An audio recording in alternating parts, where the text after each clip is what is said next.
the chairman of our board, Mr. Victor M. Ritchell, for whom this wonderful commons is named, our faculty, our administrators, and over 30,000 students who come to Union County College every year for an opportunity for a better life.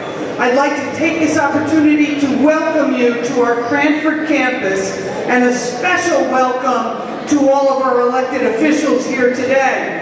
Senator Nick Scutari, Senator Joe Cryan, Senator Tom Kean, Assemblyman Jamel Holly is in the house, Freeholder Chair B.J. Kowalski, Freeholder Sergio Granados, Freeholder Rebecca Williams, Freeholder Kimberly Palmyri Muded, and Freeholder Andrea Staten. We also have with us here this evening the mayor of the great town of Cranford, Patrick Giblin, Mayor Giblin, the mayor of Roselle Park, Joe Signorella, and most of all, I want to offer a special Union County welcome to our Senate President, Steve Sweeney. Now, we are very honored that Steve Sweeney chose our college to host this town hall. Because in Union County, we do things differently than they do in Washington, D.C.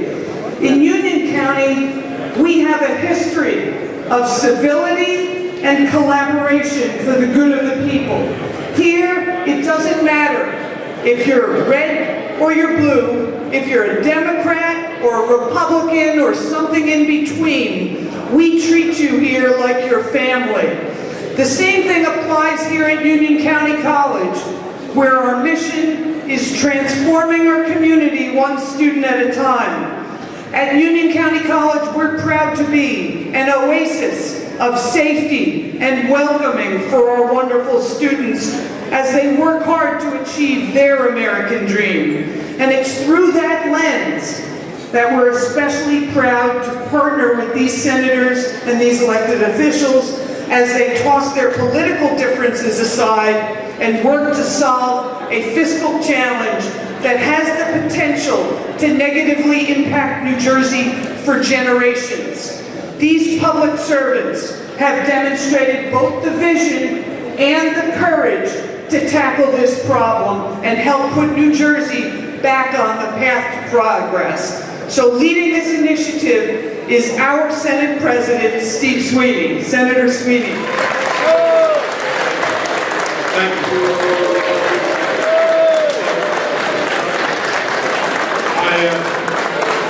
I would like to have a very honest dialogue with people. You might not like what I have to say, but I'll answer questions afterwards.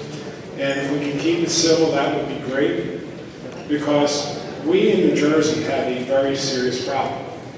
One that I don't think people actually realize how bad it is. Back in January, we put a task force together of experts, people that are really the who's who of government expertise, tax experts, economists, and we said, listen, we're not funding things that matter anymore. We're not moving forward, we're falling backwards, we need to fix things. So this panel got together, they came back to us with 200 recommendations.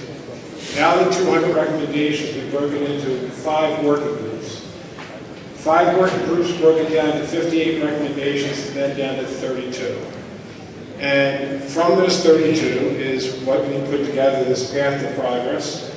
And again, there's a lot of pieces to it. In fact, there's so much to it. The different pieces of it don't get the attention they deserve. But one of the recommendations that we had is that, and just to shape things, if we don't do anything, let me do this right, if we don't do anything to change, we're going to have a $4 billion deficit by 2023. A $4 billion deficit. It took us 6 years to get to a pension payment of $3.25 billion. We have 4 years to get another 3.5 to get to 6.7. Now you heard me, it took us 6 years to get to 3.2, And I got 4 years to get another 3.5 on top of it. Well, that would be great if we were growing and the economy was growing and we had a lot of money, but we don't. Every single dollar, new dollar of growth, and we have growth every year in New Jersey. There is growth every single year. Our income growth is about $1.2 billion a year.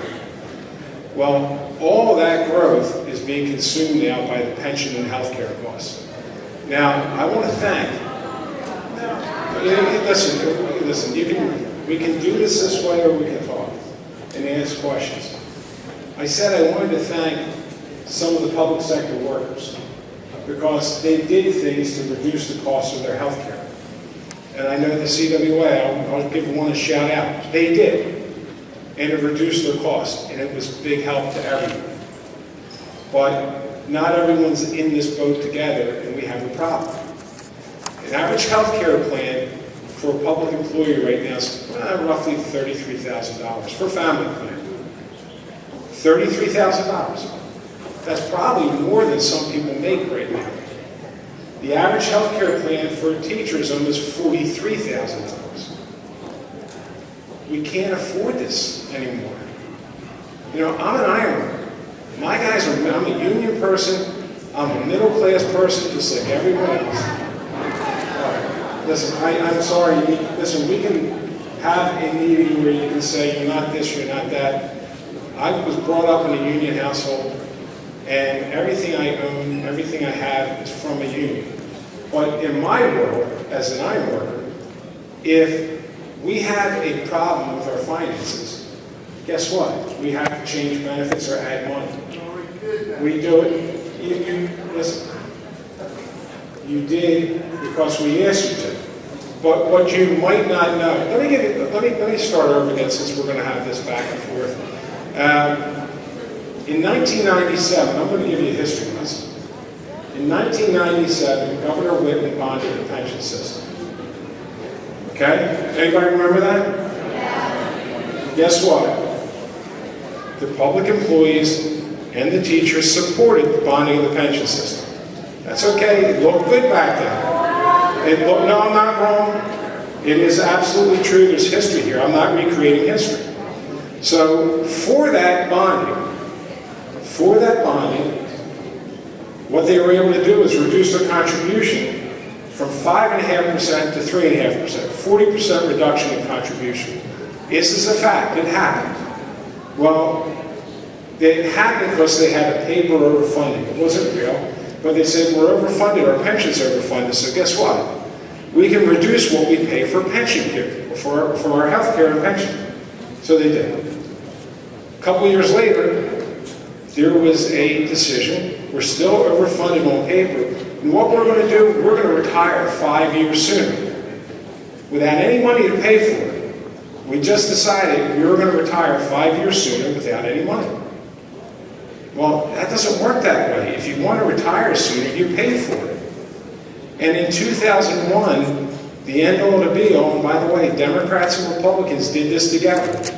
They agreed to raise the pension 90% for 800,000 people without one penny. This is all fact, not fiction. Now, let me get into the pension bonding. The pension bonding, that's why we're bankrupt, just so you know. That's why we're broke. They legislated their pension changes.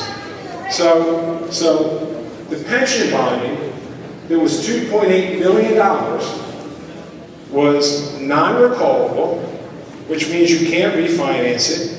It was at 7.5%, and by 2027, when we pay it off, it'll be $10.8 billion that we bonded for $2.8 billion. These are facts. I'm not making them up. They're numbers you can find. You can check it out. So the problem is, we have a situation because of mistakes that were made, and we have to correct them now. You know, New Jersey, it is absolutely the entire story, man. And listen, it is absolutely the entire story. Oh, no, you're right. And governments didn't make their payments. Correct. Listen, if we're going to have a conversation, you'll have a chance to speak. Government failed to make their payments too. But there's no time warp or button to go backwards. There's no button to go backwards. So all these things together created this problem that we have.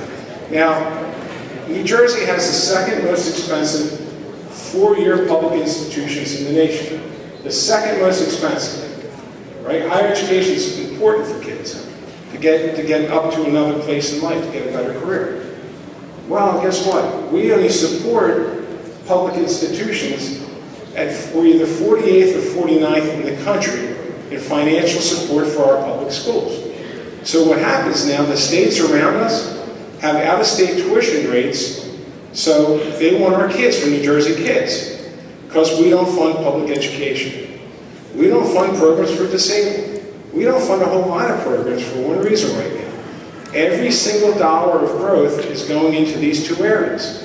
Now understand, what we're talking about is not changing your pension. Anyone that was vested, anyone that is vested in the pension system will keep it. That doesn't change. So we're talking about new people coming in. And oh, by the way, in Pennsylvania, right next door, Pennsylvania, with the support of the public unions, changed their pension system for new workers. They just did.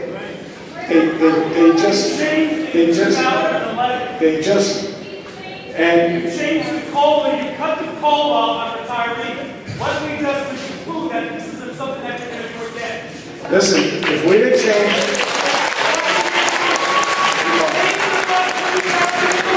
Listen, if we're going to... You have a chance. All right. Listen, I get it. We're not going to be allowed to have a conversation because you don't want people to hear what we have to say. Let me finish. Come on, listen. If we didn't make the changes in the pension system in 2011, the pension system would be bankrupt 2017, which means we would have to raise taxes $8 billion more to pay. All right, folks, come on. It's all right. We came to have a dialogue, let's have one. Let the Senate President speak. Come on. We also have courtesy here. You're going to hear from three senators. Wait a minute. And everybody's going to have a chance. But let's have a dialogue, all right? Come on.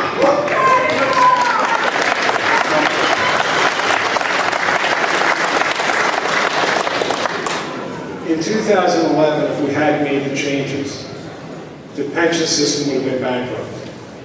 We would have to raise taxes above what we've already raised of $8 billion. A millionaire's tax doesn't get it. That's $300 million. That's $300 million. It's $300 million. It's $300 million. It's not a start when you're $4 billion in the hole. So like I said, we can shout this out and argue like this, or we can talk. I don't know why we're not allowed to talk about this.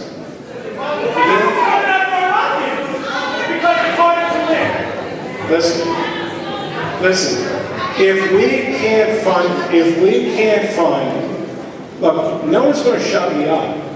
You know, if you want to try to pack the room to stop having this dialogue, I'm going to have it all around the state so we can talk about it. You can follow me wherever you want. You can follow me wherever you want, it's okay. But listen, you're not going to stop the dialogue on trying to fix what's wrong in New Jersey right now. We can't afford what we have. I just told you. Listen, my insurance is listen, you're not going to let us talk? Listen, if you came to shout at me, listen, we can have one of those meetings. But this is a meeting to talk about things beyond pensions and health care. That's one of the recommendations. There's plenty if we can finish. No, it's not. You know, it's unfortunate that we can't have a public dialogue about what's wrong. And listen, it doesn't surprise me people aren't happy. Guess what? I'm an iron worker, just so you know, I'm not happy with an $8,700 property tax bill on average. That people got to make $15,000 to make their property tax bill. Well, I know you don't. No one says, listen, no one says you don't. The problem we have is, if we don't address this, there's less workers. You know why? Less public workers, because we don't have any money. If you look at the state right now, it takes forever to get a nursing license certified because we're short people. So what happens is we keep shrinking because all we're funding is pensions and health care.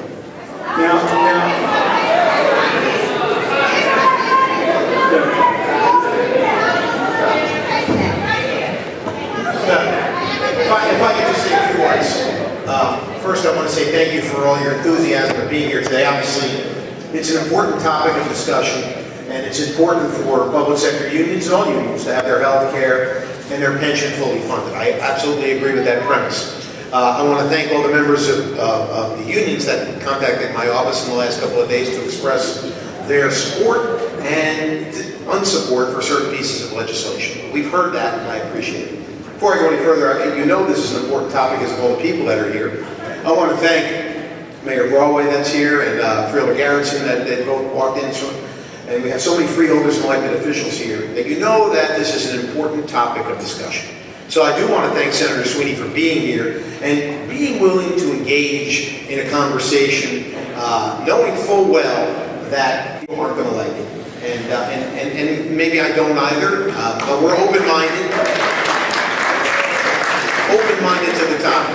And I certainly want to thank Senator Cryan as well, who's never been a stronger advocate of unions. So I want to thank you for being here. And myself as well. My father was in Local 68 for pretty much his whole career, and without that union, we wouldn't have been able to go to college and go to and get the things that we need. So I'd like to thank all of you for being here today. I'm certainly open-minded to listening to your concerns, but then the overall concerns in terms of what we need to pay and how we're going to get there and how we're going to fund certain things. Certainly we've got to make sure that the things that we need are funded. Certainly we need to make sure that those funding sources are stable and that those funding sources are consistently paid in there. And we know what the history is, that the state of New Jersey did not pay its fair share for a period of time. There's no doubt about that. And we've got to make up for those years that we lost in terms of where that money went, and then the lost revenue that we would have seen had the money got in there in the first place in terms of compounding the investments. So we know that's an issue. And we know that you have concerns, and we are certainly willing to listen to those before we move forward with anything. So my door is open, my ears are open to what's going on here. I want to say thanks for the invitation to Senate President Sweeney and Senator Cryan for allowing me to be here today. And I'm going to be happy to listen to their remarks. Thanks, Senator. First of all, I want to introduce two people to you. This is Mark Pfeiffer. Mark is with the Blaustein School, has worked extensively with the Senate President and others in terms of talking about shared services and the work on the path to progress. So Mark, thank you for being here. And I don't think we mentioned the Mayor of Garwood, Sarah Tedesco there, so Sarah, thank you for joining us tonight as well. I want to thank all of you for coming. We don't do enough of this, and I want to thank the Senate President for inviting. You could have did this solo, you chose not to. I appreciate it very much. And having read the Path to Progress, which I hope all of you have, I hope what you consider to be is, besides provoking an emotion among you, which it should, and I'm going to address that in just a moment, it's also thought-provoking. It puts our state in 5 different categories. Kim, did we mention you earlier? Freeholder Mudad is here as well. Give Freeholder Mudad a nice round of applause. The reality is what it does is it provokes a lot of emotion over health and benefit costs. I'm going to mention that in just a moment. But there are some other things I think we should talk about in terms of shared services. Right? I don't believe personally that the state of New Jersey, for example, is willing to consolidate school districts K through 12 all around the state. I might be wrong about that, but that certainly is worth a conversation as part of this. I know Stephanie is here, who hosted us a month or so ago, and I know a great deal of reluctance even among my colleagues for things like that. But it's certainly worth having an honest discussion about as to whether or not that's a path to move us forward.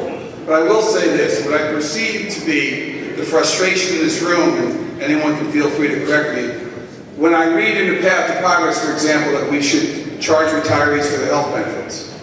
And then I know that when you look at current retiree costs, they're actually less today, over 10 years, 15% less than they were. Medicaid costs are down, Medicare costs are down 1.5% each of the past 3 years. And I know, Steve, we were on the opposite side of this battle on Chapter 78, 2011. The reality of it is that if you're a public worker, most of you are making less today than you made, in 2010. All of us can point to the 4 different times when pension benefit reform was promised, it was going to be fully funded, and we stand here today with a path to progress to discuss. So there is a great deal of frustration to that. I think what people are looking for is more of a people's path to progress, where we're discussing things that are fair and in an open manner. And I believe we should have a dialogue, Steve, on S-2606. I think it provides. But I think that dialogue needs to be part of this, because the Senate President brought us together to do that, all right, which is a significant amount of leadership shown. I think also when you look at this, there are other thought-provoking things. The idea of the turnpike is mentioned in the path to progress, and that deserves consideration. It's not mentioned, but I guess the Passaic Valley Commission might also be part of that discussion. And when you look at some of the other things, they do look like plain old common sense. So I don't want to interrupt anybody. I don't want to have a back and forth that people can't finish their sentences. I think I've given you my position. I know my career has given me a position. I find a lot of other things imbalance on this. But I think there should be a dialogue, and I would caution that considerably, that we should offer opportunities to people to have them have their salaries be fair. Instead of paying 35% of healthcare costs, do it as a percentage of your salary, and let's get healthcare back on the negotiating table. But as well, let's also negotiate the pieces of this, because I believe the Senate President and the head of the judiciary and every other senator cares about the state of New Jersey's future. And I think it's important that we do this as a two-way dialogue, not a one-way, not a shout, but as part of truly a path to progress for all the people of New Jersey. So thank you. Thanks. I'm going to ask Mark Pfeiffer to address a couple of the pieces that was in the path to progress, and I'm going to say a couple more things, and we'll take questions. Thanks, Senator. Good evening, everybody. I guess I am the designated policy wonk bureaucrat who served on the the economic and fiscal policy work group. I'm one of 5 Blaspheme folks who served on it. We're all volunteers, along with about 15 other volunteers that served on the group. And I think it's important to remember that it was a bipartisan, bicameral. We had people from the Assembly and the Senate, Republicans and Democrats who were part of our group. We were tasked, the quote experts who came in to help out, were tasked with trying to figure out, looking at the problems, looking at the reality of the state's budget, looking at the costs that are imposed on municipalities and boards of education and counties, to figure out how we can start to bend the cost curve. The recommendations we made, and they went from about 200 that were ideas that were up there out front. Some of them were not terribly viable ideas. One of them, for example, which went over really well in the more rural parts of the state, is to merge all municipalities with less than 5,000 people into larger municipalities. That's pretty much a non-starter. And in fact, there's some research that I've done with a colleague that says, well, the larger the municipalities, the more people, the more expensive they become, which is an interesting issue and deserves a little more attention from people. But the work was done. We divided into 5 subcommittees, and each subcommittee had a task. We did pensions and benefits, we did schools, we did local government, we did state taxes, and we did asset management. And this is all, listen, this is all the nuts and bolts of the details of what it takes to fix government. There's nothing easy. There's nothing that says, wow, this is a great idea. Why didn't we do this before? There's nothing like that. This is all hard stuff. It becomes technical. It gets a little bureaucratic. It gets into a lot of debate, as we clearly see when we particularly talk about pensions and health benefits. But some of the more mundane stuff, for example, when we talk about local governments, we can do more with shared services. In fact, we can also do more not only with shared services, but how government delivers services. What level of government is the right level to do things, for example.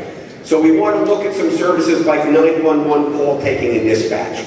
We want to look at municipal courts and health services to see what are the most efficient levels to provide those services. These are things we want to look at. We don't have prescriptions on how to fix it, but maybe we can find out some minimum levels of service that where you get the most efficient service to be done without hurting any service providers or people who are delivering those services, just to make it more effective.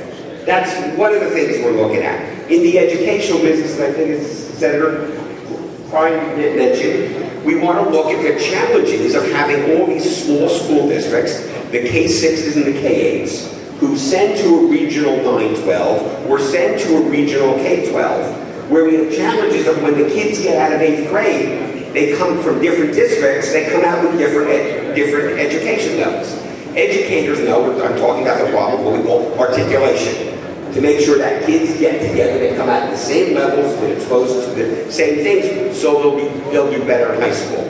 We want to look at that to see if we can make that work better, and that may involve consolidating some of those smaller districts together.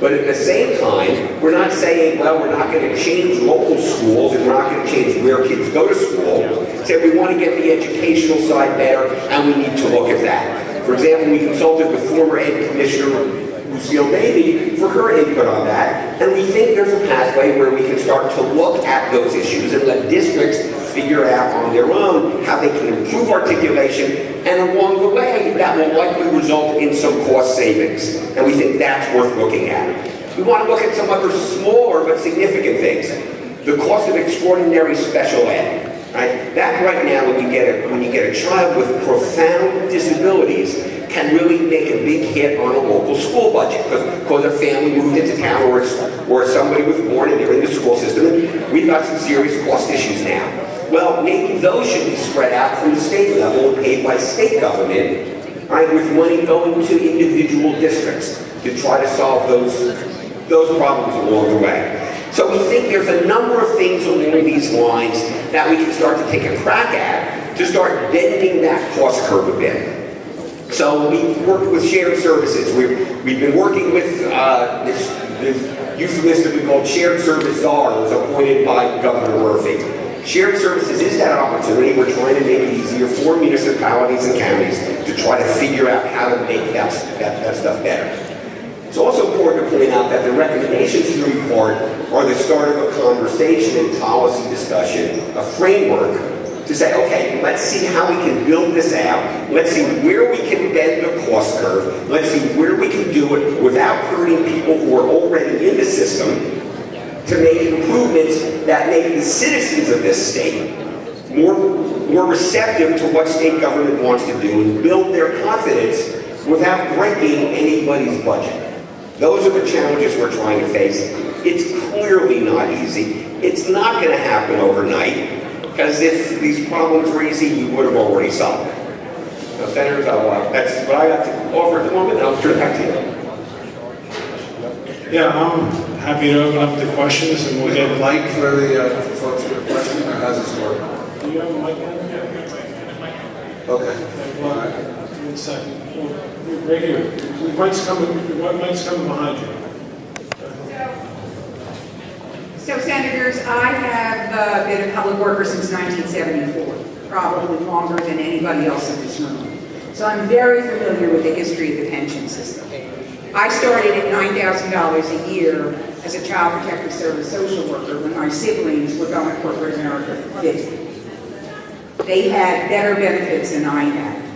And their salaries grew while their benefits declined because corporations cut those benefits off from their employees. But they got 6 and 7 figures. As a public worker, I got my first raise after 10 years.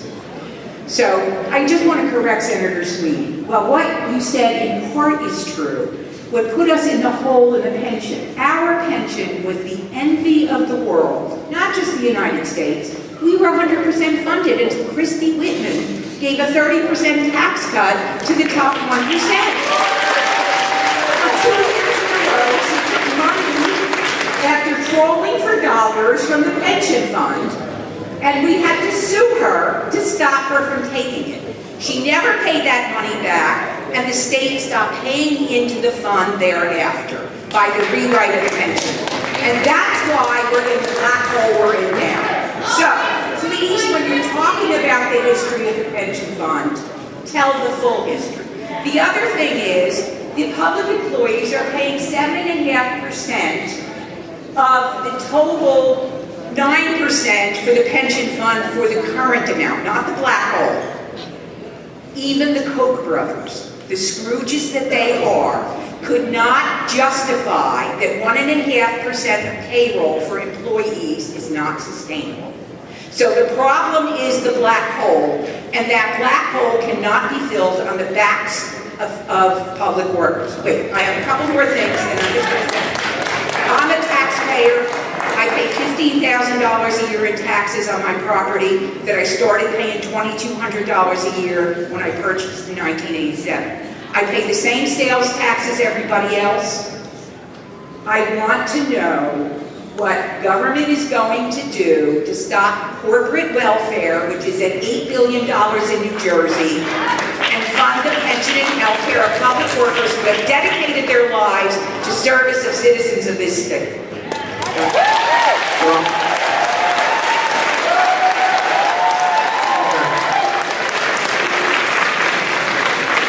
First,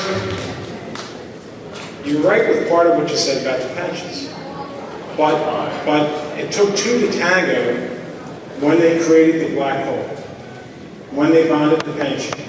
I'm not doing revisionist history. It happened. You're right about the 30% tax cut. But that's not what broke the pension. Because they bonded the pension. They bonded the pension. She replaced it with a bond. In my world, that would be criminal. I'm the labor chair of 2 pension funds. Okay? So I'm the labor chair of 2 pension funds. So, number 1, bonding it, bad. 2, reducing contribution because you have a paper overfunding. It's bad because it's not real. Then again, lowering retirement age with no money. When iron workers where I live lowered the retirement age by 3 years, 20 years ago, it cost us $1.62 an hour. If you wanted to retire, you lowered the retirement age. But in 2001, on top of it all, everyone came to the legislature and said, we want a raise. And they gave everyone a 9% raise. Retirees, current workers. That's what broke the pension fund, along with the government not paying. You can't say our stuff had nothing to do with it. It's only you guys. It took 2 to tango. And what I'm saying is our problem now is we put $3.2 billion in. I was proud of that. When we came up with a 7-year smoothing, right? It's called a smoothing process, where you ramp up to your full payment. I had it in 7 years. It would have been $5.4 billion. Governor Christie got others in the public workforce, they didn't oppose it, to take it to 10 years. Well, that, instead of $5.4 billion, it's now $6.7. My point is, I don't know how we make the payments going forward at some point, because it took us 6 years to get through. These are just numbers, honestly. These are just strictly numbers, and you can check them out. They're not going to change. I need $3.5 billion more in 4 years, when it took me 6 to get to 3.2. So let me please, you spoke, it's my turn now. Because there's other ones who want to speak, please. Really, a dialogue like this, you don't have to agree with me, but others want to speak too. So, if I'm not going to make the pension payments, if I don't get there, what happens is, if the pension system goes bankrupt, you are guaranteed your pension by the courts. But that means we have to raise $8 billion in new taxes. So we don't have $8 billion to raise. Do we go to 11 or 12% sales tax? Listen, people talk about the millionaire's tax. That can raise $300 million. That can raise $300 million because we did one on people at $5 million and above. So what I'm saying is we don't have a lot of options to look at. We want to protect the promises that were made. And yes, someone said about the CPI being taken away. If it wasn't taken away, the pension system would have been bankrupt in 2017. The public employees' pension system is targeted to go bankrupt, I think, in 2028, 2029. The teachers, 2027. That's not that far away. So my point is, we either got to fix this somehow, or just not invest in anything else. Because if we don't, if we're getting 1.1 billion a year in, 1.2 billion a year, and all the money is going to is to keep up with the pension and the health care costs, then we can't invest in anything else. And what that means, there's less public employees at the state level because we don't have any money to pay for them. So the goal is to try to come up with a system where we keep the promises to the people that they were made, and going forward, a new promise. Listen, I think, personally, a $43,000 health care plan is offensive to someone that is working. That my health care plan is about $18,000. You know, it's 43 for teachers, here in New Jersey. In New Jersey, the price for. Listen, I have the numbers. We'll be happy to post them. In fact, we will post them on our website. And I thank the CWA and the other public sector workers because they voluntarily came forward and made changes. They showed leadership in making changes to their health care plan. And you know something? And that reduced the out-of-pocket cost to the workers. So, ma'am, right behind you. And I add a comment to that as well, if you don't mind. You know, there's a couple other pieces with that, right? The only people that haven't missed the payment are you folks in this room, the public workers, right? And that consistently gets, I think, sometimes. And when you look at the path of progress, I think there's a frustration level because you look at things. I'm gonna speak to them here. I don't have all my numbers lined up, but the surtax ended on the FY09 over $400,000, right? That created $600 million. The sales tax sits at 6 point. Everybody knows the sales tax is less than $7 million. Right? You look at those sort of things, the estate tax going to 675, and people look at that and say, wait a minute, am I in this game fairly? You know, is this being spread around? And then obviously the local outrage now, as we've seen with the EDA, whether it's $1 billion, whether it's $0, the idea that we're concerned about corporate tax payments and whether or not they're managed properly is certainly a discussion point. So it brings that, you know, that emotion that you're not being treated fairly. And that, I think, is the piece that we've got to work through here, is that there needs to be a dialogue that includes not just the business community, not just the most wealthy. And the idea of millionaires' tax isn't about whether it's 200 or 300 million, or whether that's fair or not. It's about, hey, is everybody in this game together? And I think we've got to understand that all throughout, and we'll see where that goes. If I may, and I'm sorry, Senator Kean is next to me. He gets a chance to say hello, if that's all right. And I also want to welcome the mayor of Plainfield, Adrian Mack, who joined us as well. So, thank you. I'm here to answer the future questions. Thank you for having me. Right here. One second, I'm going to bring a microphone around for you.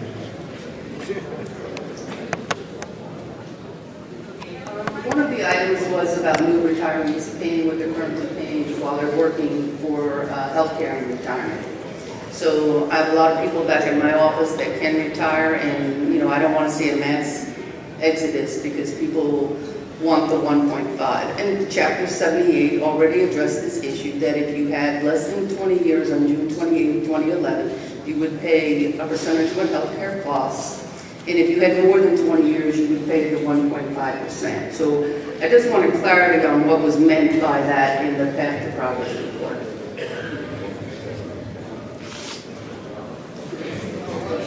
On what we proposed on retiree health benefits, the report did suggest that there should be a contribution of retirees going forward, right? That it was unclear, and I think specifically so, because the point of that report was to get conversation going. So where it talks about going back and all retirees paying a percentage of their retirement, gotta take it back, for all retirement, it's been a while, for all retirees looking at a contribution based on the cost of the health care benefit, as opposed to a percentage of their pension. Right? Yes. Yeah, you're right. But listen, you're correct. Let me say what this is. There was a report, and what it pointed out is New Jersey is the only state that is as generous as it is. No one's close to this. Normally, in every other state, when someone retires, what they were paying percentage-wise is what they pay. That's what it is. New Jersey isn't. And I can tell you, there's things in this report that I don't agree with. There are things that I do agree with, obviously. But when we asked a bunch of really hard-working people to get together to come up with ideas to try to help New Jersey, as Mark says, it's a conversation point. New Jersey's the only state. You know, like I said, we'll go back to the $43,000 health care plan. There's not another state in the country that's close to this. Close. So listen, when we're talking about New York, and you know, it's more generous than New York and everyone around us. So we're not saying we're doing that. We're saying look at this report and look at the cost, and we have to have the dialogue that we're having now. And I appreciate the fact that we can talk.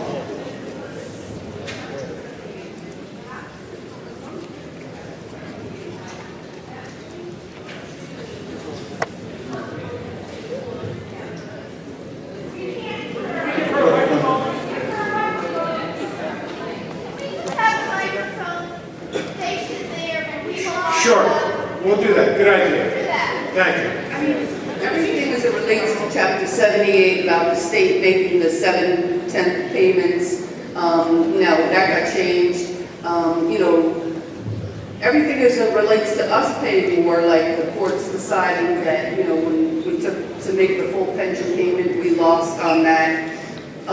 You know, Chapter 78 already addressed the health care issue of what people will be paying more, especially those that didn't have 20 years on June 28, 2011. I'm just going back to what you said before about promises kept. Yes. I planned my retirement, and I planned it based on 1.5% for healthcare costs. And there's a lot of people back in my office that can retire, such as myself, and they're looking to run out of here because of it, because they planned their retirement. Well, can I just numbers again? Because of the changes that the public employees made, they saw a decrease in their health care costs. You know that, right? Because they came forward, and again, the CWA came forward with asking me they made changes to their health care plan. Their plan, the last 3 years, a public sector employee's health care costs, total plan went up $1,150. The teacher's health care plan in the last 3 years went up $11,000. 2 plans, right, public employees. So that's the number. So again, what was in that report is a recommendation, but it's not something that we said we're going to carry forward. We're just pointing out some things that are unique to New Jersey. I mean, I didn't see a reduction in my bi-weekly payment for healthcare, and I do pay 35% of what healthcare costs, so, you know, I look at that.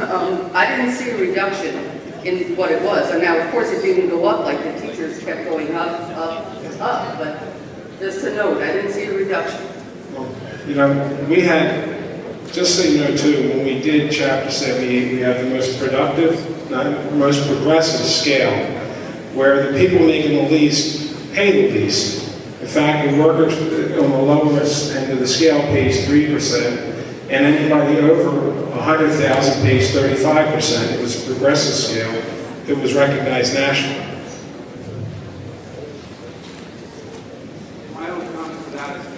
You know, I had the privilege of being sheriff, and I was losing a lot of brain drain the minute 25 years in.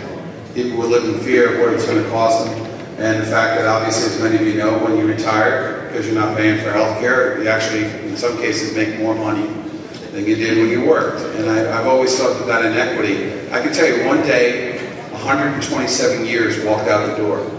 And in the Union County Sheriff's Office, it was immensely valuable and lost. And I do think we want to balance, by the way, this pension reform idea with the idea of a brain drain and what that means. You talked to, and I apologize. Are you still with Human Services, by the way? The lady in front? Are you still there? Yeah.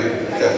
You lose all that value, institutional knowledge that's part of this. That needs to be a factor in this discussion as well.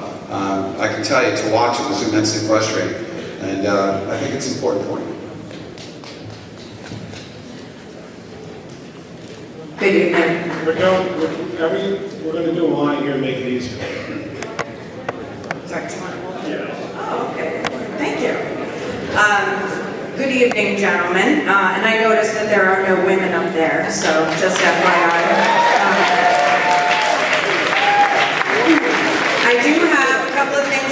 say, and then I do have a strategic question. So my first comment, by the way, I'm an elementary school teacher. I teach 5th grade. And I've been doing that for 11 years and taught basic skills for 6 years. My mother, I teach in Hawthorne, which is not that far from here. My mother taught for 30 years. My uncle was a principal, so education is in my family. And also, my great uncle was also vice president of the labor unions in Patterson for many years. So there's my experience. A couple of comments I have. State President Sweeney, when you walked in, there was one thing that I wanted you to say, and you didn't say. And Senator Cryan, you did say it, so I appreciate it. And that is that you recognized in the room that and I apologize, that there's pain in this room. That there are people that cannot put food on their table, okay? And I am 41 years old. I am a professional. I have my master's degree. And I cannot afford to live on my own. If I didn't have my parents, I'd be on the street. So that's something that you need to recognize. And while I see all these numbers up here, there are people here. We are real people, not numbers. So I do apologize. And I know that you're probably going to quote like millions of dollars and whatnot. But I need you to recognize that there are people in this room. We do recognize there's people in this room. But there's a lot of people in the state that can't afford to live here anymore because it's too expensive. And listen, we're going to have a dialogue, and I'm going to answer your questions. We're all taxpayers in the state. Everyone that lives here, we're taxpayers. But what I'm saying is we need to reform things if you want to be able to afford to stay here. And what we're looking to do is, we want to put savings from healthcare back into the pension system, so we can get the pension system funded that much more quickly. So there are ideas that we can fix things if we can talk.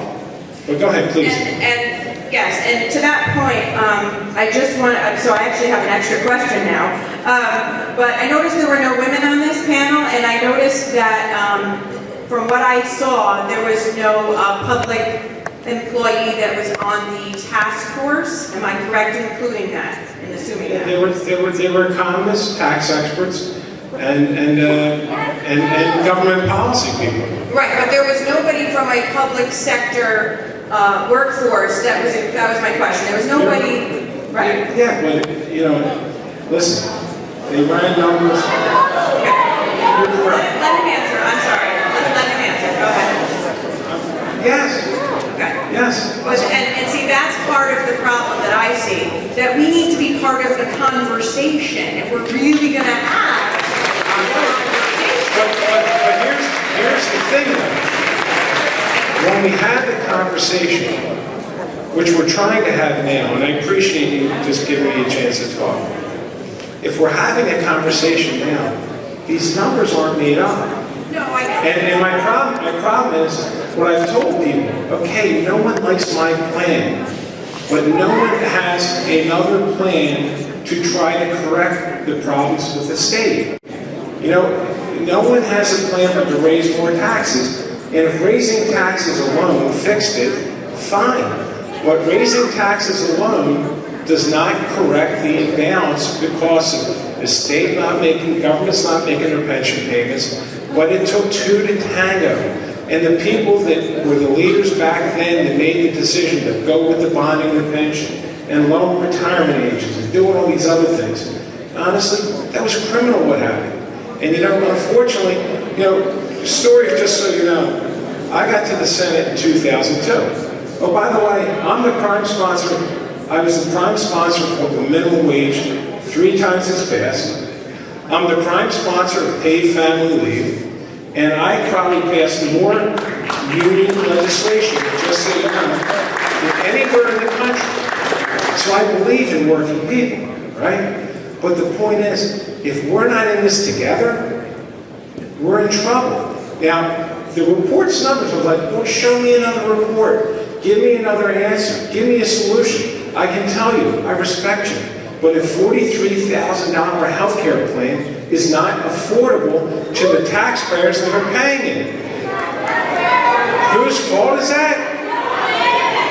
Listen, you might not like the numbers. You might not like the numbers, but the numbers are the numbers. So we need, listen. Okay, I just have one more question. Yeah, sure.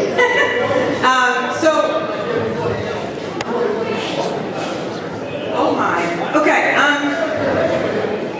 Everybody's quiet when you people are talking. How about get that same stuck to the bed on the chair?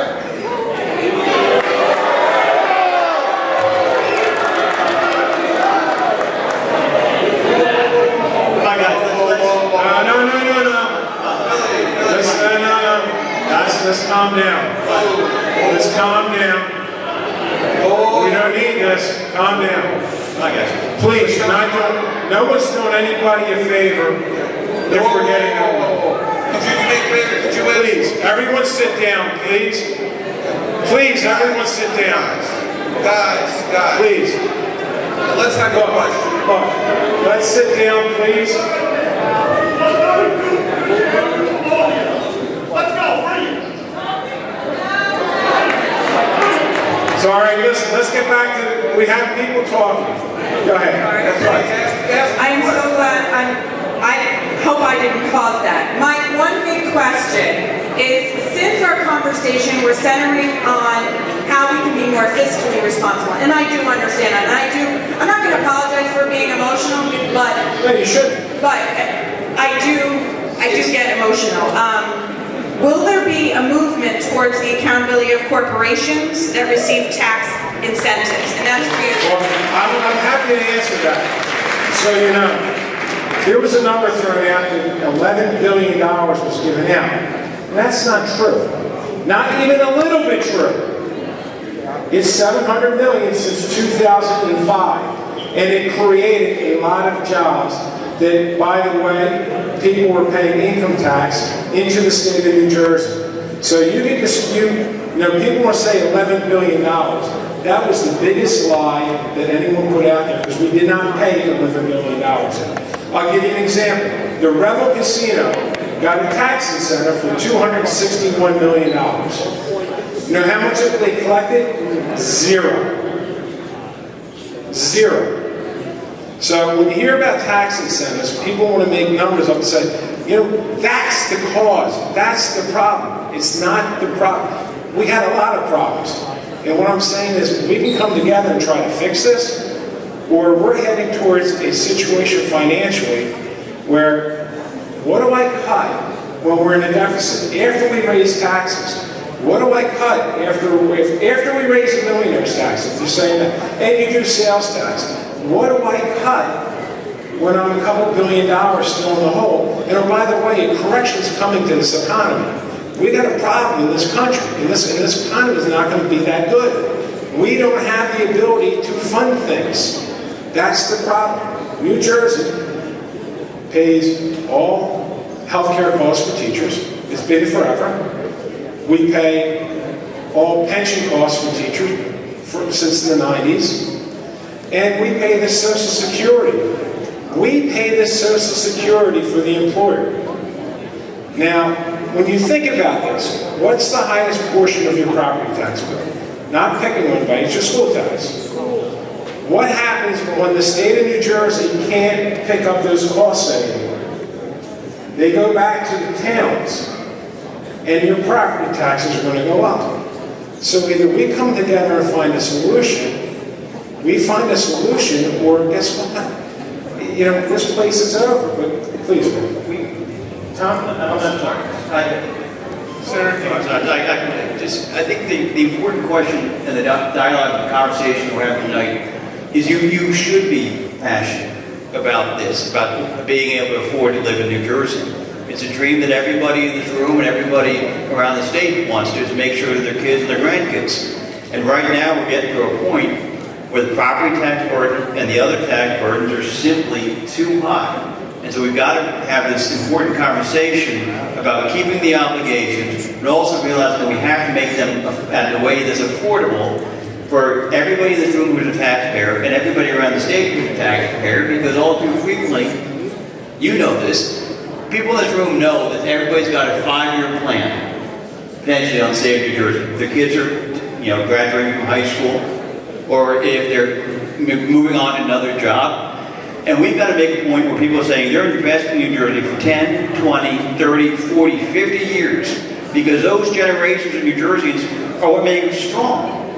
But they're just saying they can't afford to live here. And moving to Pennsylvania resolves that type of tax burden, and moving to New York even resolves that type of tax problem. I mean, that's the important dialogue that we need to have right now. So you should be passionate about this, and I would hope that we are passionate, and everybody around the state is passionate about trying to stay in this state. And to what Senator, has anybody ever heard anybody say, as soon as my kids are out, I'm moving? As soon as my kids are done school, I'm out of here? Right? We're all out of here. That's not good. 30% of our public employees, when they retire, leave New Jersey because it's unaffordable. Right? We're not blaming anyone. We're saying we need a solution. But please, ma'am. Good evening. I just want to know, why do we as government employees have to take the hit for mistakes that previous governors and legislators made? Listen, it's not just, we've raised taxes year over year to try to fix this. There's been a lot of mistakes. The reality is, if we don't do something together, the pension system is going to go bankrupt. And unfortunately, once the pension system goes bankrupt, then we got to raise taxes $8 billion. That means the only people who are going to stay here are the ones that can't afford to leave. Look, in 2002, I got elected in 2001 to the Senate. I went to my friends in labor because back then I didn't do anything to anger anyone. I was brand new, and I'm a union guy, I'm in the Senate. I said, what are you going to do to fix your pension? They said, what do you mean? I said, all those things that you did just bankrupted your pension system. They told me to mind my own business, and I did. I really did. I just shut my mouth and walked away. In 2006, Governor Corzine wanted to raise the sales tax, a penny.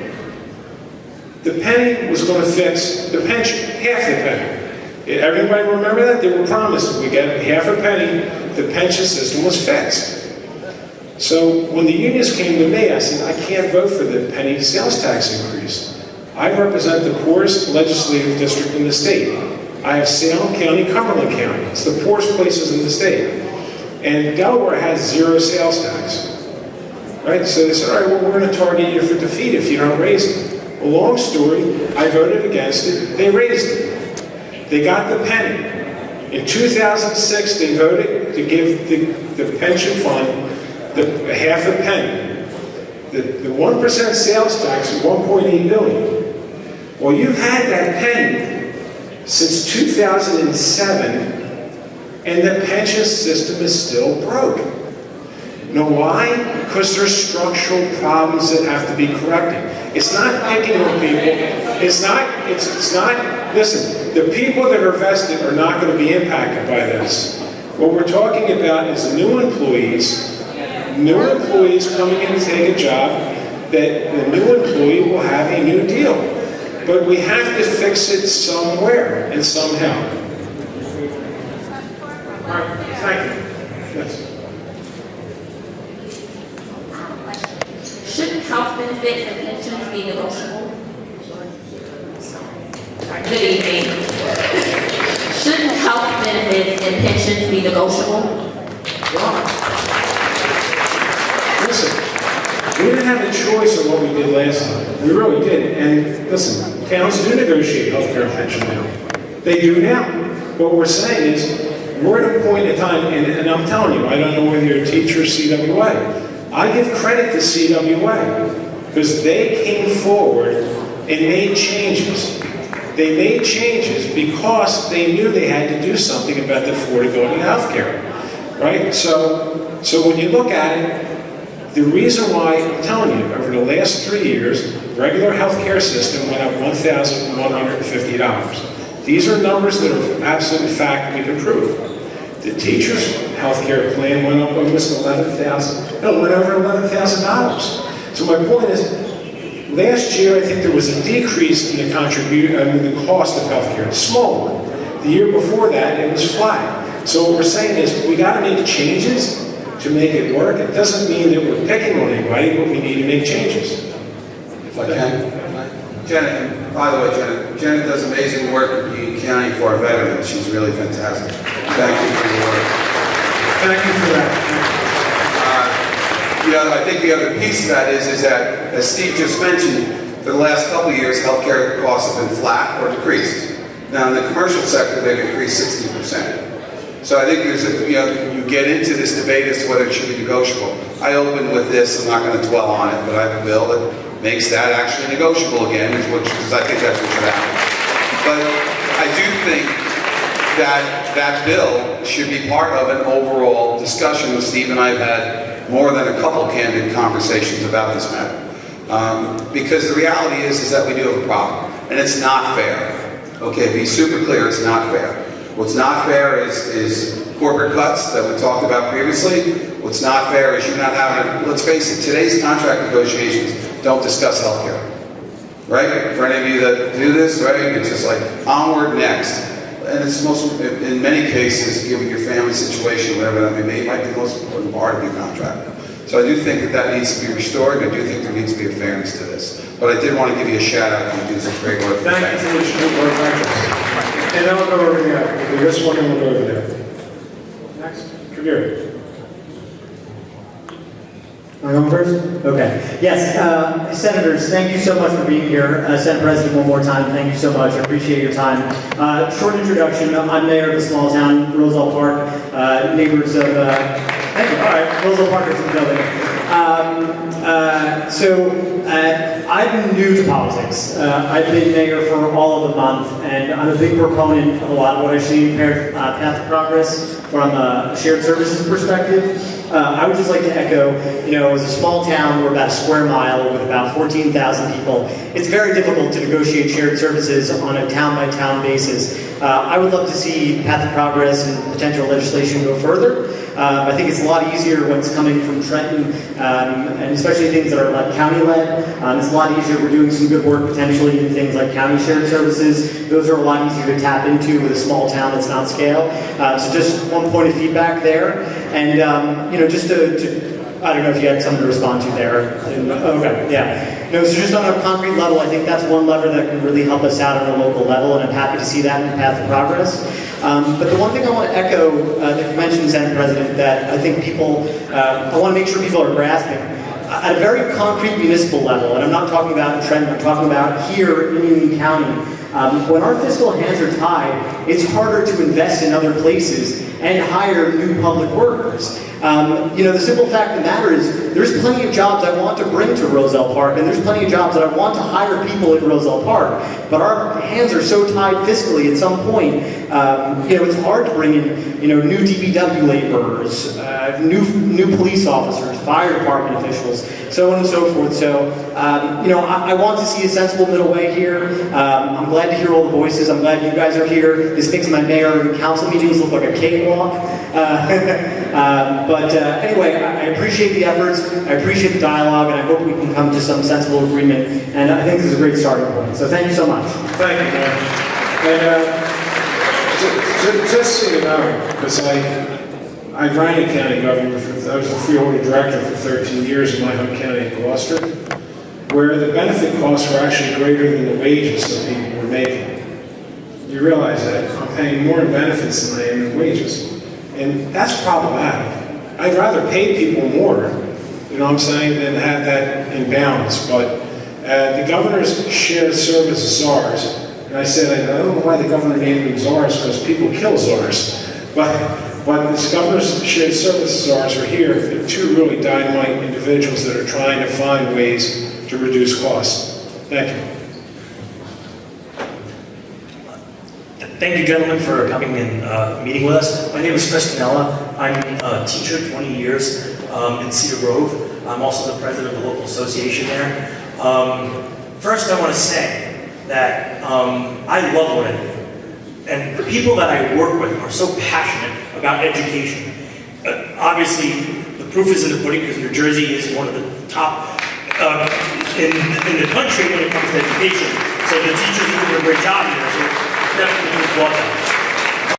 However, now that I hit 20 years and 25 years is there, I find it hard to tell people to get into this field, okay? Because of the fact that they're just not, the promises that were made for me 20 years ago may not be there. How can somebody want to do this? And it's not an easy job, okay?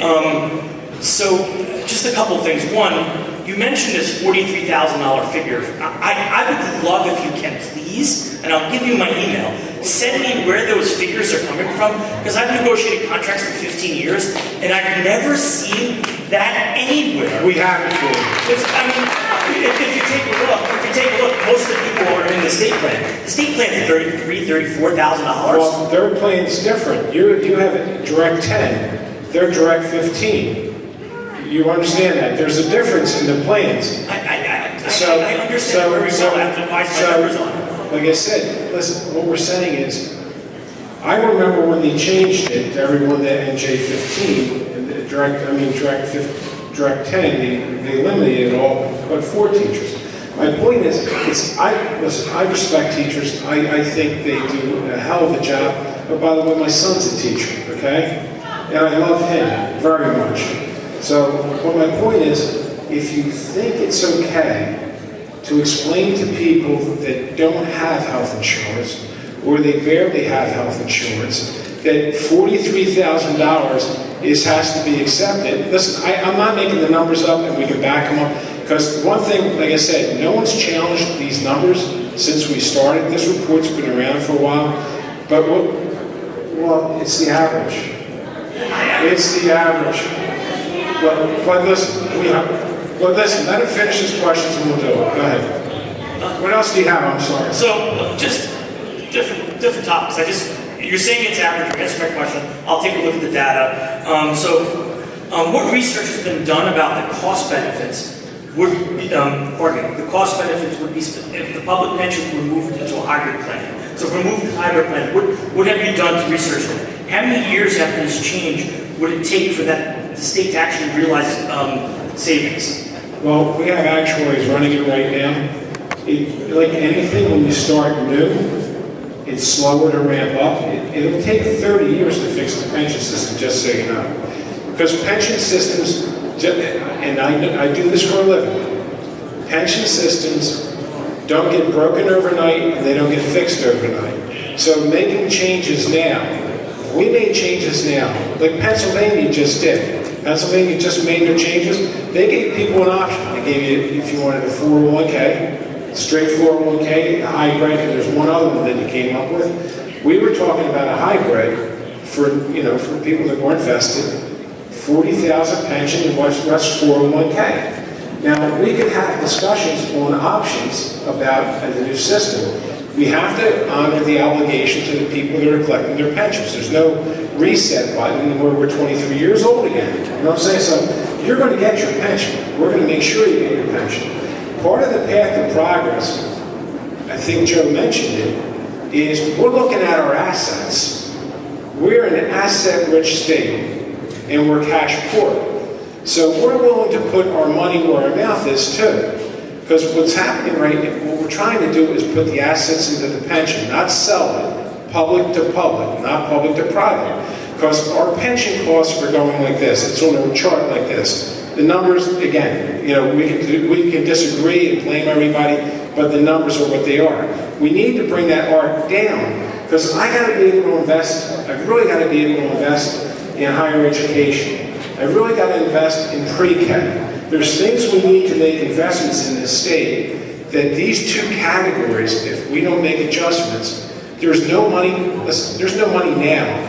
And if we raise the sales tax, you do the millionaire's tax, it's $1 billion. It doesn't fix the deficit. So the problem is, if you don't have a solution on both sides of the solution doesn't happen when it's one-sided. The solution happens when both sides get together and they come together. And what we're asking is, let's work together. We're not villainizing anyone here. If you think we are, we're not. We appreciate the work that you do. And listen, and again, teachers, they do amazing work and they're creating our future. But if everyone leaves the state, if all these corporations and everyone else is leaving the state because it's not affordable, and oh, by the way, when 30% of our public employees leave New Jersey because they say they can't afford to retire here, we have a problem. So let's work to fix it together is what I'm trying to say. Look, we didn't put out legislation yet. The legislation wasn't put out for one reason. We want to have a dialogue. And with all due respect with Senator Cryan, he has his bill, 2606. And I said, not doing it. And I said, why I'm not doing it is because without the other side of the solution, without the other side of the fix, you're going to be back. Look, healthcare costs in the teacher's plan, again, Mark will share it with you, on average it's $42,718. I rounded it up, I apologize. I could have said 42,000, right? But the point is, we need to come together because a new plan for you, if you went to this, just to the teachers, to the state workers plan, the teacher would save $2,600 out of pocket right now. And it's good health insurance. It's not bad health insurance. So what I'm saying is, rather than us all want to fight with each other, let's look at opportunities and options to reduce the cost of health care so the people that are paying it, which is you and every other taxpayer, look, I think 42,000, 43,000 is offensive, to be perfectly honest with you. I think for a taxpayer, for an average taxpayer, no one promised anybody a I'll go what? A $42,000 a year health care plan is not acceptable. That's my belief. Go ahead, Joe. I just have a follow-up on your question about the pension and the viability of it. I took a look at Path to Progress references Rhode Island as a model for this. I took a look today. Rhode Island reforms were put in 2011, 2012. Today they're financed at about 59%, with the expectation that they'll get to 80% by about 2030. So if that puts you in some sort of a basis for what you do. We also should be talking about some other things, and I'll give you a couple examples. Like the report talks about if we do we should have 2 counties as models to do consolidation for. I think it's absolute that one of those counties be Northern New Jersey County, Central Northern New Jersey. I think that's more of a model. But I'll give you an example. I happen to think school busing, for example, should be done by the county. I think busing lines are particularly artificial, right? You see buses go to one side of the street and not the other. It's like, come on, let's do this on a countywide basis. There's got to be efficient savings. There's a lot more of that dialogue that goes with it. The other piece is this: 43,000 is the new cost of a family plan. All right, we should factor that in as part of all the overall costs and use it as a balance. Thank you. But so it's not the average. It's not the average. It's the cost of the family plan. It's the cost of the family plan. But that's not what New Jersey, that's not what we're paying. That's not what New Jersey, It's the cost of the paying on family. average. Listen, we'll share the numbers with you. They are what they are. Kabir, next. Hi, my name is Joe Colangelo. I live in Cranford, a small business owner, a taxpayer. So I should say my small business has benefited from the EDA, on a very small level, commensurate with the size of our business. But it's not predictable, right? And this is what has always kind of struck me as odd about New Jersey, is we put a heavy corporate tax burden, and then we give a lot of exemptions, or a high property tax, and then we give specific pilots, or high sales tax with sales tax relief programs. And I really appreciate that the Path to Progress tries to eliminate, the pilots and the sales tax relief, or at least consolidate that and make it more standard. It does seem to advocate for further kind of like business, small business incentives and subsidies. Given what we've seen recently, do you think this is like a time to hit the reset, or do you think that kind of just lowering the taxes across the board, and maybe this is mostly for the self-described policy wonk, but would it not be better to just lower the corporate tax burden across the board and then not give exemptions? Well, go ahead. The best cost is a lower and predictable tax rate, corporate and otherwise. When you look at Massachusetts, it doesn't matter whether it's Deval Patrick or the current governor, it doesn't go above 5.15 or 5.25 if you voluntarily want to give more from an income tax, for example. So that predictability, Virginia is the same thing. It doesn't matter if it's a Republican governor or Democratic governor. those are predictable tax rates that people can plan for over time. And as a result of that, they're bringing new people and new industries into those two states, among others. Part of the problem that New Jersey has had over the last 20 years is its tax rate amongst almost the entire spectrum is completely unpredictable. And so that's part of the issue. So yes, the short answer is it's best to have a lower tax rate for everybody, corporate and otherwise, because that predictability means people can plan to stay in the state for more than 5 years. And New Jersey is the 5th highest tax burden state in the country. I don't want to be number 1. If we're not going to reverse that trend, we're just going to continue to lose more jobs. And oh, by the way, the number 1 state for people to leave New Jersey for is New York. Just so you know. Pennsylvania is Pennsylvania and New York are number 1. Pennsylvania is number 2. Florida is number 3. You have counties in the northern part of the state, 100 in Sussex and Warren, they're actually losing population because they're right next to Pennsylvania and they're moving here. So, look, do we need to have a reset? I think so. You know, how we get there is the question. But that's what Joe said. The point is, that's what really tonight's about, is having a dialogue. You might not like what I'm saying, I get it. But let's talk about how we fix things. Because if we don't, we're heading down a path that you're really not going to like the results. They're going to be much worse than what we're talking about. And one thing in the path of progress that I liked was included, in addition to a couple other ones we can talk about as well. But I've been trying to fight for about a decade for the travel deduction for people who give on the income tax basis. And we're one of the only states that don't really give this type of deduction. And so you'd be able, especially with the federal tax changes, you would lower not only you lower the income tax burden on people, so therefore that would be a real benefit. You'd help the charities over time. So now it's becoming an even more timely approach to reduce the travel deduction, so that you can have everybody from the American Heart Association to the Community Food Bank to all those individuals that are really vibrant parts of the community can be even stronger, because those individuals are now losing the people who are giving not the big givers, but the people who are giving a lesser amount are having an inability to give to these charities right now. I think even if it is a gross income charitable deduction limited just to New Jersey-based charities, there are so many great New Jersey charities that it's totally worthwhile. So this would be a New Jersey-based approach to New Jersey-based charities, and then you'd be able to, and that would also be able to create, controlling what we can control from what happens at the federal level. We can lower the tax hit on New Jerseyans. Thank you. It's a lot easier to kick this down the road, so thank you very much for doing. You're obviously not winning any popularity contests, but it's absolutely important and necessary. Yes, we got to pull everybody together and fix this. Thank you. Yes. Hi, my name is Stephanie Grana. Thanks for the shout out, Senator Cryan, and Senator Sweeney. You should bring Eliana Pinter-Gorin to the next one, so people know that there was a woman as a co-chair on the Path to Progress report.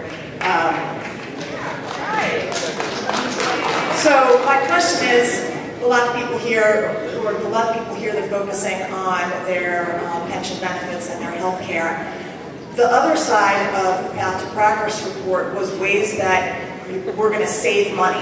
One of the things that I saw you tweet about today or yesterday was, and you mentioned, is sending students that need to go out of district, centralizing that so that it would be state paid. Are there any numbers, if it was big enough to put in a report, are there any numbers on how much money that would save that would go into the unfunded pension? Well, schools? Is that what this is saying? Well, so from my understanding in the report is the areas where you're looking to save money. Yeah.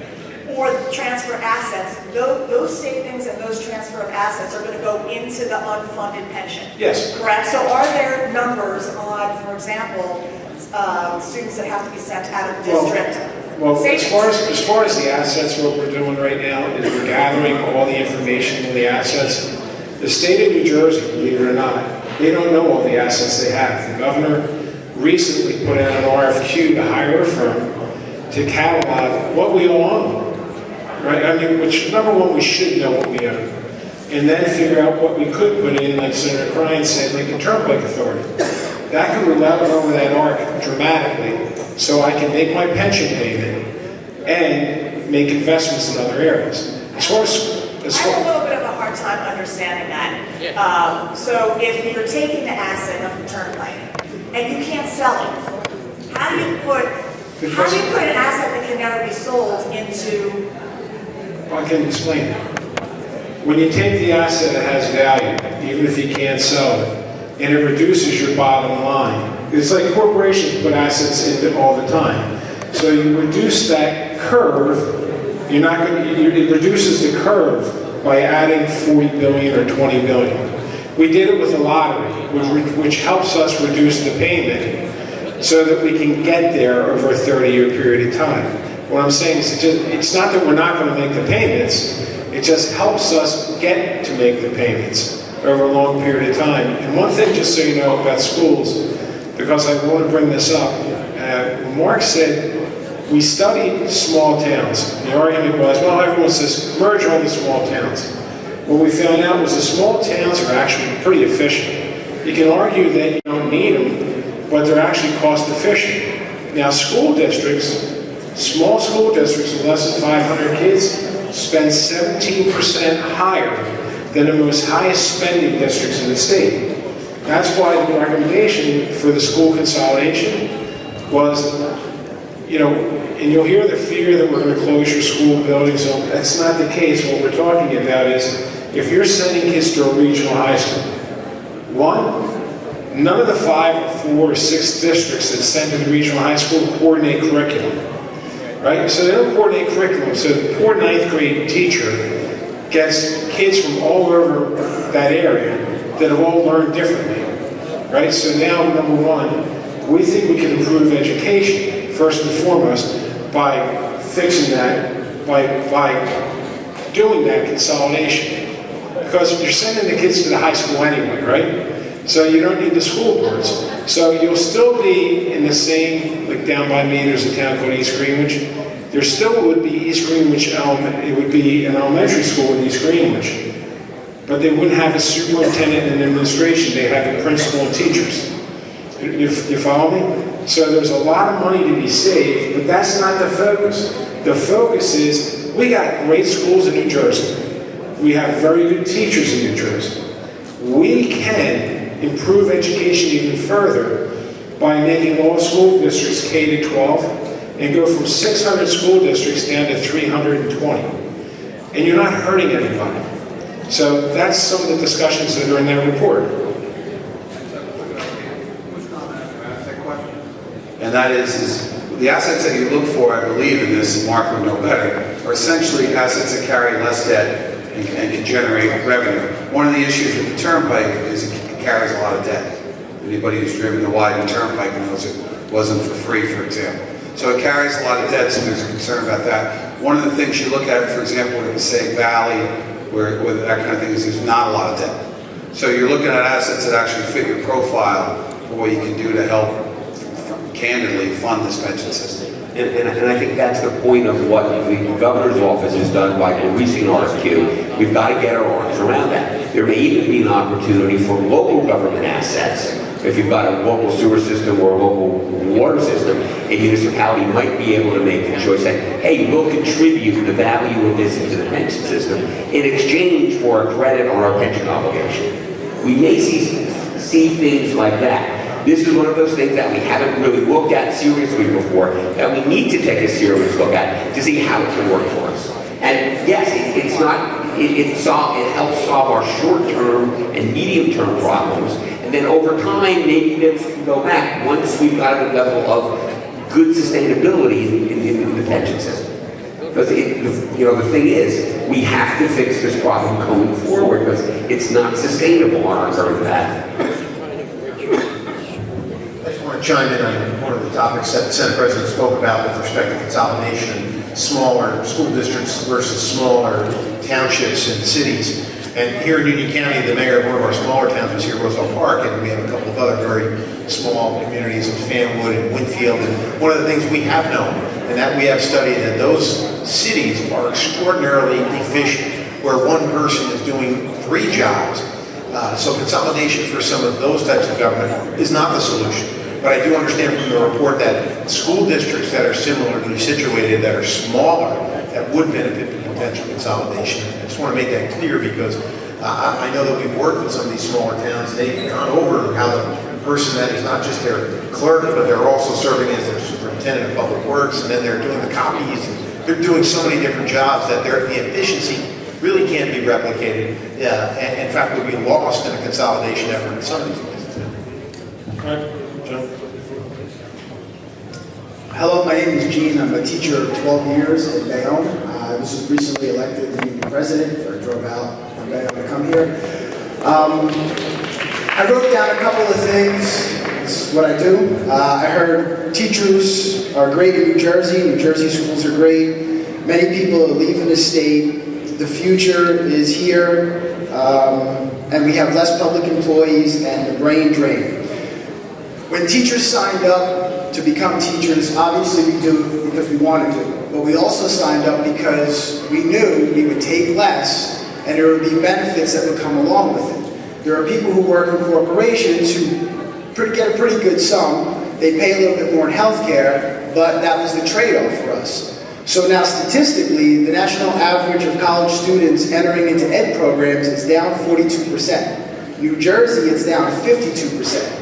So if there are going to be changes to the pension, what's going to be done to retain great teachers? What's going to be done to encourage great teachers to actually get into the profession and not go to corporations? Look, we want to maintain the pensions for the teachers. We want to keep that commitment. And there's no easy solution with this. You have teachers striking around the country right now, right? But in New Jersey, we have the 4th highest paid teachers in the nation. It's not like New Jersey doesn't support their teachers. The average salary of a teacher is $70,000. The average salary. That's not rich by any means. I said the average. That means there's people making more than 100 too. What I'm saying is the average teacher salary, it's just numbers, is $70,000. And we do value our teachers, and you have a tough job. But did anyone ever tell you that regardless of the price of health care, if it gets to $50,000 a plan, that we're never going to change it? Because at some point, you as a teacher making $53,000 are going to be working every single day, and you're not going to be able to pay your property taxes. You're from Bayonne, right? What's your average property tax paying? 15? I was close, right? $15,000. That means you got to make like $22,000, $23,000 just to pay your property taxes. But not all teachers are property owners. I rent.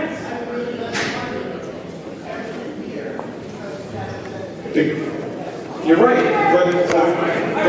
but listen, please, listen. If you wanted to speak, get in the line, please. Don't yell from the background.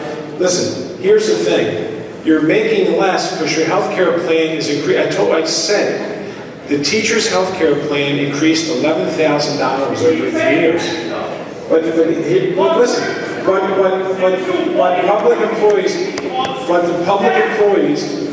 public employees increased $1,150. You know what I'm saying?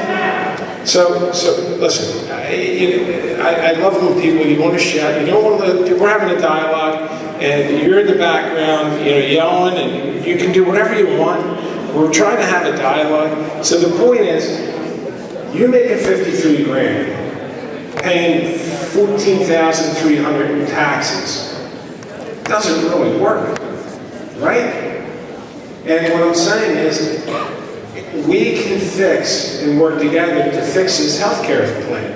Listen, again, I point to the CWA. They, on their own, went and changed their health care plan and reduced the cost, right? So their out-of-pocket costs, I know this, prior to this year, prior to the teachers doing what they did, a family plan, a teacher was paying $2,000 more out of pocket than a CW or a state worker. So what I'm saying is we want you to have good health insurance. We want to be reasonable, and we want to be able to try to avoid for us to stay here. So, but I'm just wondering, if this is all changing, what's going to be done then to retain these teachers and encourage people to go into the profession? Because you can see the trend, since all the changes to the pension took place and Chapter 78 went through, less and less people are getting into the profession because economically it's not worth it for them. They go somewhere else to make more money. But I get that. What I'm saying is we get the 5th highest tax burden in the nation. Because we have such a high tax burden, it eats up dollars that we can reinvest, that we can do things with. Think about locally, if the state put all the costs back on the towns for their pension, health care, and Social Security. Think about that for a second. Because if we have to cut things, look, we do budgets where we argue over $50,000 line items. We got a $37.5 billion budget. We argue over these little chunks. You know, we had a big battle. Bayonne was a winner recently over the school funding bill, the S2 bill. They were a big winner, and they're going to be a big winner because they were only getting half of their funding.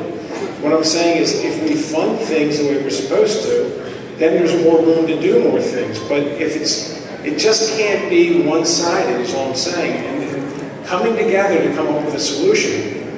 And again, I came up here on purpose to Union County, and I knew I wasn't going to be received warmly. I didn't come here to hide from anybody. What I'm saying is, we're going to have this discussion. We welcome the conversation. But if you don't want to have it, we're still going to have it. I'm not going to hide from anyone, just so you know. You know, if I may, one of the concerns in the proposal for the pensions, and you all saw this, right? After you vested only up to 5 years, your pension income is only at $40,000, and after that, you go into a 401k type of benefit, you know, for non-vested. And I have a real concern about that from somebody who used to run a law enforcement agency with 250 employees. You train people and you want consistency in your workforce. So when people reach certain matters, I'll give you an example. Police officers, I assure you, take an extensive amount of training. As I look at mayors shake their head and they know this. Your investments in those, if you're going to end up in a position where people are so mobile that there's not that defined place to be with you, you lose those inherent costs as well. Everybody loves a great teacher and they want their son or daughter to not only have that great teacher, but the young little sibling as well. When you create a more mobile work environment, I think that creates issues as well. It's got to be part of an overall conversation. Steve's mentioned it repeatedly. This is part of that conversation.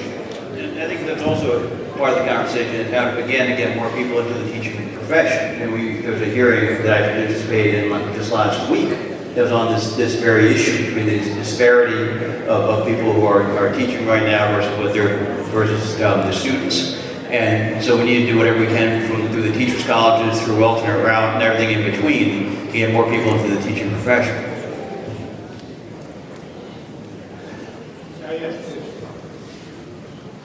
Mary Semler. First, I'd like to say that I have been working with people with developmental disabilities for 36 years. I am proud of every single day I have spent at my job. So I just wanted everybody here to know that. So my question is, in 2011, Chapter 78 was passed. And the deal was that state workers would pay significantly more towards their health care costs, and that money that we paid would be invested into the pension. I've heard a lot of talk here tonight about numbers. Do you have the figures that said, because I know that we've been paying every paycheck, every penny that we agreed to pay. So do you have the numbers that speak to how much the state owes from that agreement to make that agreement whole?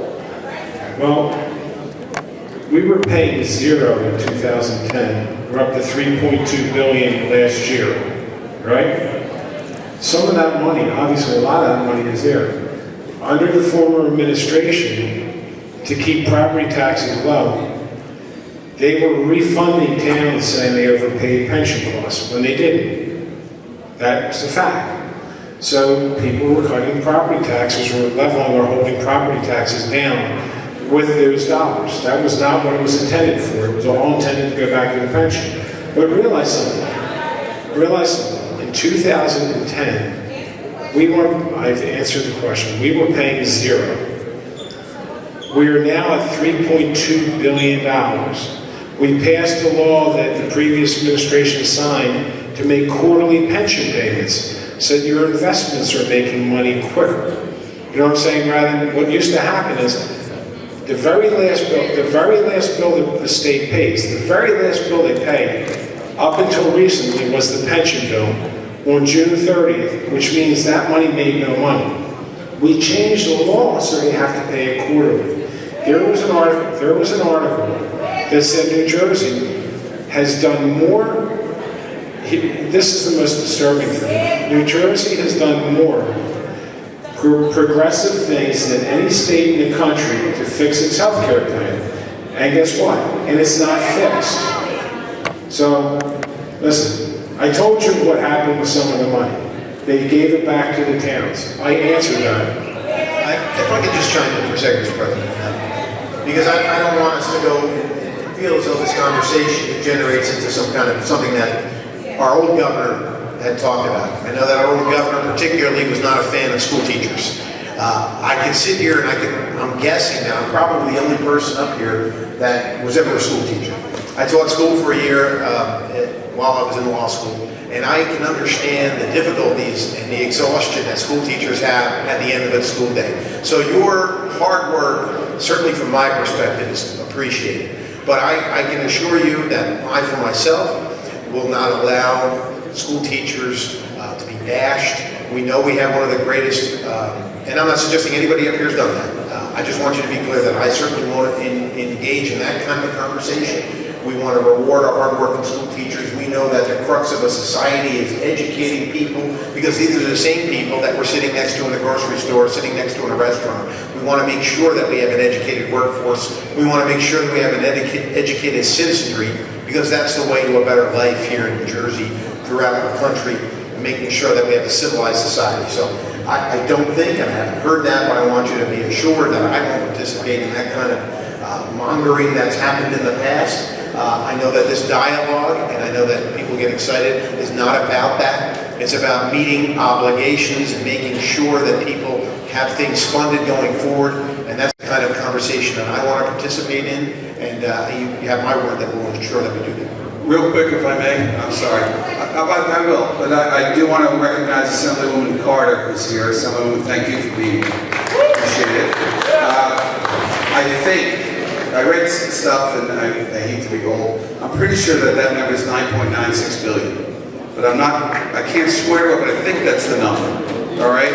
As a shortfall, because that was your question, right? How much in the overall? I think it's 9.9. Please don't grade me on that, so to speak. But I think that's the number that is bantied about.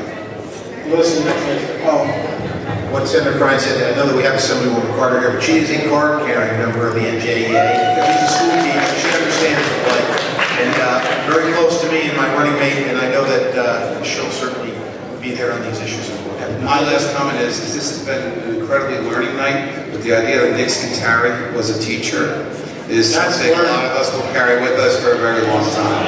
I just want to say, look, when we advertised this, we said we were going to go to 8.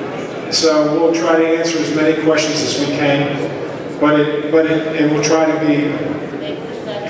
get to many as we can. But at 8 o'clock, we're gonna head back. So with that, Mr. Gentleman. Good evening, I'm Eddie Rivera, I'm a restaurant manager. I understand there's some people in the crowd are just angry about how a lot of things, but we got to realize, we are all in this together.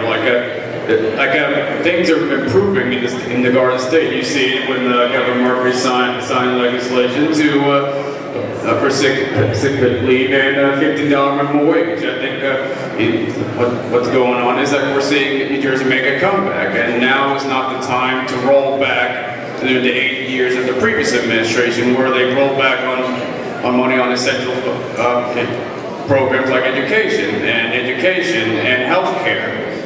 I'm just saying, I know some of you are probably just all angry that they're taking your money, but we realize that if people keep leaving New Jersey like elsewhere, like they won't be in New Jersey. We need to boost commerce. We need to boost the economy, and we also need to keep people in New Jersey. And if I can quote Jesse Jackson in 1988, a Democratic convention, keep hope alive. That's all I'm asking for, is keep hope alive. Thank you. Thank you. Gentleman over here. Welcome, Senate President Sweeney, and the rest of the dignitaries up there.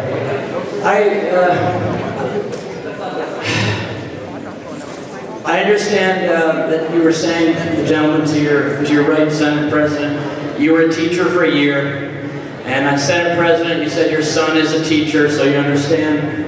But I understand, Senate President Sweeney, that there's an adversarial relationship between you and the NJEA, just like there was with your chum, Chris Christie.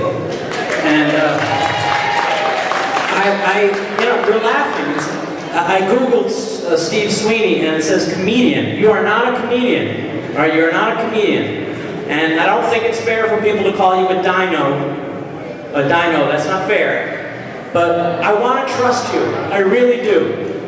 But how can teachers trust you when you're not even, first of all, entertaining the S2606, and also our former governor's spouse was the one who helped to manage our pension system. How is that even fair? I don't think that's, first off, I don't know anywhere where his wife was involved with it. Oh, she was. You'd have to show us, because that's probably criminal. Well, it's very easily searchable. And you also, sir, you mentioned, if I may, that $43,000 number that you keep throwing around. It seems like you're trying to scapegoat teachers, and you're trying to pit union members against union members. I'm sorry. I'm not. Listen. No, I can tell you are. No, I'm not. I am talking You about... haven't been, it's an Listen, you might exchange. not You've like been that. talking a long time, been waiting. Listen. It's an exchange. And I understand that there's some animosity between you and the union leaders. And in my heart, I just know that this is part of this, is you trying to kind of get back at them for not supporting you. I really, it really is. Can I answer something? If I may, this conversation. I know it's a conversation. This conversation has been going on for a decade. And actually, this conversation has been going on since 2005, when the current governor led the Cody Fiscal Report. And then we had legislative sessions to talk about property tax and all the reforms we need. Then we've done the common sense plan. We've done a couple of other reforms from 2009, 2010, and since. This is a conversation that Steve has been involved in, I've been involved in for over a decade. It's got nothing to do with any personalities right now. This is an issue to try to say, how do we make the state more affordable and long-term, and while we're trying to keep our promises? I think this is a long-term issue. Why do we keep hearing that it's the teacher's fault, though, that this money was mismanaged? That's scapegoating. Can I finish? You made your statement, please. Listen, just because I don't get along with your leadership doesn't mean I don't respect teachers.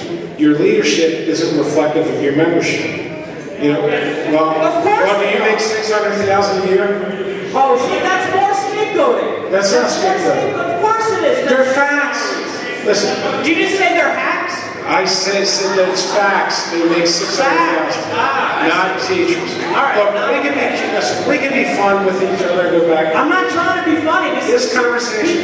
People's lives, and don't joke about it. Tom, can you have a question? No, he's not questioning. That's how I'm going to make my statement. Tom Kean's right.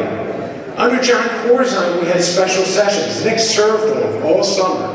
How do we fix this problem? This didn't happen overnight. When I told you, we raised the sales tax to fix the pension, and we didn't fix the pension. That's a fact. Why should we trust you that you're going to manage the money well this time? Well, listen. Governor Murphy's I'm listening. Governor Murphy's made a lot of changes to the health fund. You're not even working with Governor Murphy, only for photo ops. You're not working with him. Listen, Governor Murphy made a lot of changes to the pension fund. In fact, the labor chair of the fund is a CWA member. All right. Okay? That's who runs the fund. And he was the chair for the last couple of years of Christie, too. And he does a good job.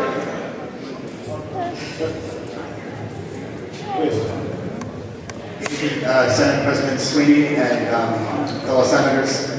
I would first like to discuss an issue that has been an issue for a while. The tuition-free community college. Now I understand the whole budget and everything. The tuition-free community college that the governor initiated is a big reason as to why I am now able to attend school at this school in September. And I would like to, and I'd also like to thank Mayor Signorello for his amazing words of encouragement as I go through this process. And I was just curious as to what the long-term plan is, because as I filled out the application for here, they told me that the tuition-free college might be a short-term plan. I was wondering what the long-term plan might be. Well, just so you know, again, here's another area where we want to invest. We put 25 million in, or 50 million this year. 25, right? We put 25 million in. But to provide free county college tuition, the real number is about 400 million. I don't have the money. That's kind of to the argument that I've been trying to have this dialogue with. We can't raise taxes enough to create all that. Universal pre-K, that's one of the most important things we could possibly do is pre-K for all the kids in the state. We've added some money to it, but we don't have enough money to expand it. You know, again, it's just, it comes down to let's try to find solutions together. You know, and to build on what Steve, one point, we need to also, we've not updated the college funding formula in the state of New Jersey since Rutgers became the state university. Think about that and all the changes in higher education. So we need to make, that's another part of the conversation, so we can make sure that you're actually targeting and the resources in the right way to get the best possible results for everybody involved. And we have one of the most expensive, told you, four-year public institutions in the country, which means kids leave the state to go to other states because they go cheaper. We don't want our kids leaving. So we need to invest. Go ahead, John. I'm just happy to be here at Union County College, where the graduation rate has increased every year since Dr. McMahon has been here, providing better outcomes for students. Guys, outstanding. Next one. Look, we have time to take one more question. I apologize, but you're up. My name is Eli Delgado. I'm the proud local president of Linden Education Association, living in Elizabeth, New Jersey, so Senator Joe Cryan, Senator Scutari, well over in my neighborhood. Actually, some of my current members worked with Senator Scutari many years ago, so they remember you. Very quickly, President Sweeney, just to let you know, a lot of locals, NJA locals, have come to the table in good faith and negotiated lower healthcare costs, so it just hasn't been, so for us at Linden, the $42,000, that's nowhere near any of that. And we also brought Chapter 78 while also reducing the cost for everyone involved. So we've come to the table in good faith. My question is simply this, because I'm a policy wonk. How do you subdivide the pension so you have this hybrid system for people a little younger than me, and then for us vested, we keep it in the traditional system. If there's less dollars going into the traditional system, how does that solve the problem and not make it worse?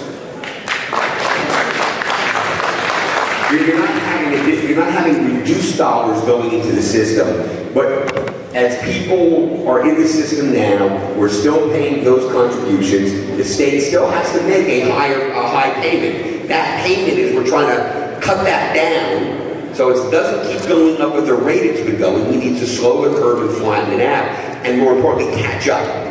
Once that's done, we've got a sustainable system. That sustainable system involves a number that is lower on the long term, but keeping money coming in to pay for the people who are already vested in the system and are going to need a retirement benefit as they go. How do we fund the transitional costs? And if a younger person they're not making that full contribution to the traditional system though, correct? Because now they're in the hybrid system potentially. So I can't get into an actuarial discussion with you today, not the actuary, but we have hired an actuary who's going through those to hopefully show what the impact of that proposal is going to be. We think that's a good proposal. We think it will show, the preliminary numbers show, it will get that number flattened out and sustainable over time. But we've got to get through the next 5 to 7 years, because that's where the big hit is. And if we don't do that, that number keeps climbing down the road. The member before me talked a lot about trust. It's seeing those numbers, having that conversation with math and facts that we need to have in order to develop trust at the table. Because we've gone to the table every single time, we've contributed more. So we just need to know, how is this not going to damage the pension system even further? Thank you. Thank you. And I want to thank everyone for coming tonight. We're going to be doing more of these around the state, and we welcome people to come, and let's continue to have this dialogue. Thank you.